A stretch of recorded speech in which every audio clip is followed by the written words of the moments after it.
Got a very interesting case here about a man I saw a long time ago. Now, a guy who had a very bad gut problem, very bad gut problem. I don't want you to laugh with this case because it's a true case.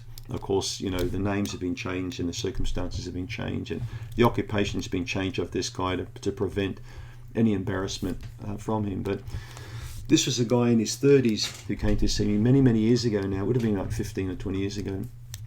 And it was a very embarrassing problem he had. Basically, he had to wear diapers. Okay, this is a guy in his 30s. Now stop laughing. Okay, this could happen to you. I like that voice on The Simpsons, that old guy's voice. This could happen to you. So it's a true story. Okay, diapers are not necessarily worn by elderly people or babies. Sometimes. And we're not talking about these crazy diaper clubs they got in the States where men dress up in diapers and have their Instagram accounts where they wear diapers all day. I mean, that's pretty weird out, I reckon.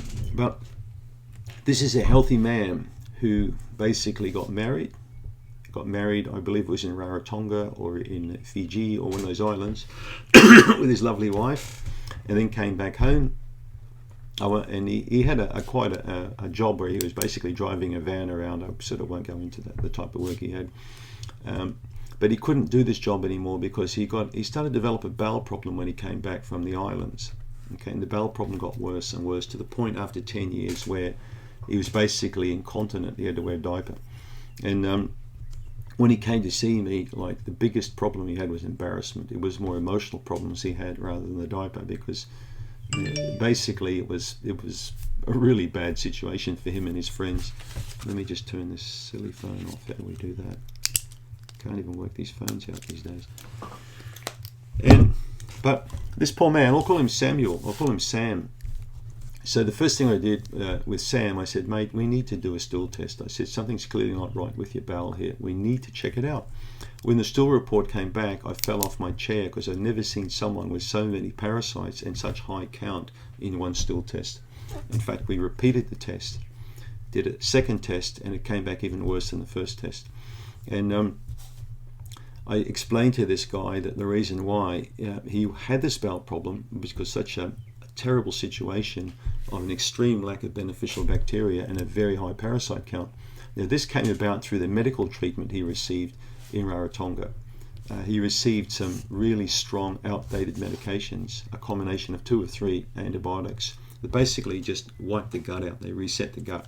He felt pretty good for the first 2 or 3 days, but then when he got home, the bowel started to change. Got a lot more bloating, got gas, appetite went out the window, lost a lot of weight, and then of course the diarrhea came, and it didn't go away. Went back to the doctor, more antibiotics. Went back to the doctor, more antibiotics. That's all they could do. Basically, they told him to go home, that's how it was. They couldn't help him. They gave him diarrhea medications, and not one time did they check for parasites. Not one time did they do a stool test on this guy, because they said it's been done already. You know, you've had treatment in Rarotonga, and it must be something else. The doctor was not even interested in looking at the new stool test report that we'd completed with all of these. Just wasn't interested, thought it was a sham test. That's what really annoys me about some doctors, is they've got minds that are completely closed off. Unbelievable. Anyway, we worked on Sam for over 6 months to try and slowly get the gut right, and what I noticed over time is he started to gain weight, which is a great sign. And then all of a sudden I got a phone call from him. He was very excited. In fact, his wife was really excited because she said he sat on the lavatory and produced a bowel motion that was actually a form motion, the first time in like several years. So almost like an excited 3-year-old, you know, we got this phone call.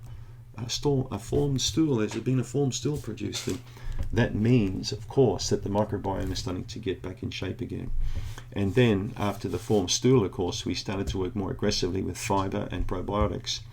And flax meal was also part of that. We put lots of flaxseed meal into the diet, and the bowel came back again, and then bang, the diarrhea stopped. Weight came back, health improved.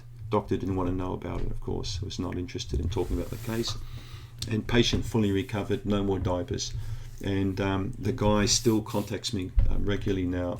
and he's a wonderful person, and it's just so nice to be part of someone's healing like that, to get them, you know, from a state where basically their life's over. So that was the guy who wore the diapers, and a sad case but a true story.